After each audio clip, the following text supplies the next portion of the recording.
ఈరోజు ఆదమ్మ సత్రంలోని ప్రజలందరూ ఇక్కడే ఉన్న దానివల్ల నేను అటుపక్క రాలేకపోయాను. మీరందరూ ఇక్కడే ఉన్నారు కాబట్టి మీకు అందరికి కూడా చెప్తున్నాను, ఆదమ్మ సత్రంలో నివసించే ఇల్లు లేని నిరుపేదలకు కూడా ఇళ్ల స్థలాలు కేటాయించి ఇల్లు నిర్మాణం చేపిస్తామని చెప్పి మాట ఇస్తున్నాను.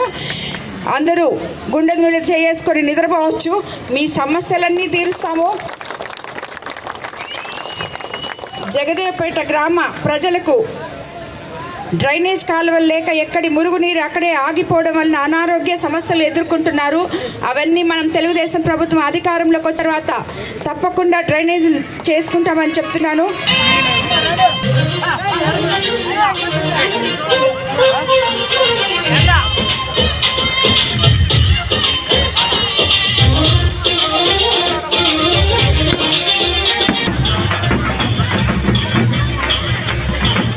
చెప్పేసి ఓట్లు అడిగేసి మళ్ళీ మీకు కనపడకుండా పోయేదాన్ని కానే కాదు. మీకు తప్పకుండా నేను ప్రభుత్వం అధికారంలోకి వచ్చిన తర్వాత ఏవైతే చెప్పానో ఏ గ్రామానికి ఆ గ్రామం మనం అభివృద్ధి చేసుకుంటూ వెళ్తాము. తప్పకుండా మీకు ఇచ్చిన మాట నిలబెట్టుకుంటానని మీకు అందరికీ మాటిస్తున్నాను. వాటర్ ప్లాంట్ ఇచ్చారు, దానివల్ల మీరందరూ పూర్తిగా మంచినీళ్ళు తాగుతున్నారని మీ స్థానిక నాయకులు చెప్పారు. ఎందుకంటే ఏ గ్రామంకి వెళ్ళినా మంచినీటి కొరత ఉంది.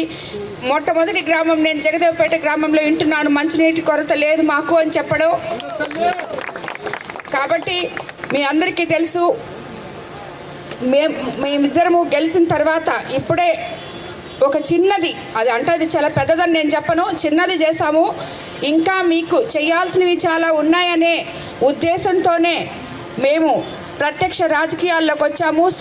ప్రజలకి సేవ చేయడానికి, మీలో మమేకమై మీలో ఒకరిగా మీకేం కావాలో మీ మంచి చెడ్డలు చూడడానికి మేము రాజకీయాల్లోకి వచ్చాం. కానీ మీ మీద పెత్తనం చేయడానికి, ఎవరన్నా ఒకరి మీద ఇంకొకరు తప్పులు చేస్తే కేసులు పెట్టడానికి, దీనికంతా మేము రాజకీయాల్లోకి రాలేదు. కాబట్టి ఏ గ్రామానికి వెళ్ళినా ప్రతి గ్రామంలో కేసులు తప్పితే నాకేమీ కనపడటం లేదు. మీకు అందరికీ తెలుసు, బాబు ష్యూరిటీ భవిష్యత్ గ్యారంటీ పేరుతో మనకి చాలా సంక్షేమ పథకాలు ఇచ్చారు.